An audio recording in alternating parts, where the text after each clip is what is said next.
السلام علیکم ورحمۃ اللہ وبرکاتہ۔ سامعین و ناظرین حضرات،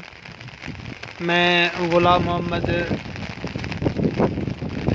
ولیج محمود حاجی وسیم باودیرو سے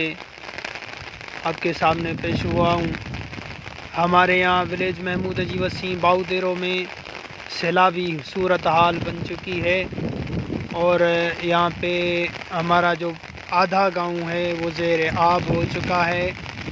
اور جو بڑا نالا وہاں سے جا رہا ہے روڈ کی طرف سے، جو میں آپ کو آگے چل کے دکھاؤں گا،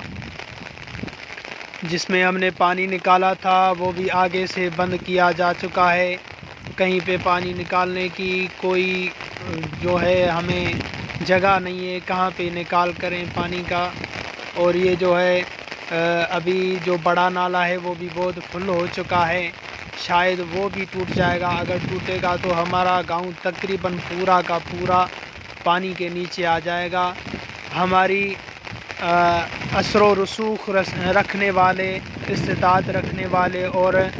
پاور میں جو بھی لوگ ہیں ان سے اپیل ہے، اور اعلیٰ حکام جو بھی ہیں، حکومت کے جو لوگ ہیں، ان سے اپیل ہے، گزارش ہے کہ ہماری مدد کی جائے۔ یہاں کے جو بھی آس پاس کے لوگ ہیں، انہوں نے کسی بھی بندے نے، کسی بھی بڑے جو بندے ہیں، انہوں نے کسی نے بھی ہماری کوئی جو ہے دیکھ بھال نہیں کی ہے، کسی بھی صورت کی کوئی مدد نہیں کی ہے۔ ہماری اپیل ہے تمام اثر و رسوخ رکھنے والے بندوں سے، اعلیٰ حکام سے ہماری اپیل ہے کہ ہماری مدد کی جائے، اور ہمارا یہ جو پانی ہے سیلابی صورتحال بن چکا ہے، تو اس پانی کو نکال کیا جائے۔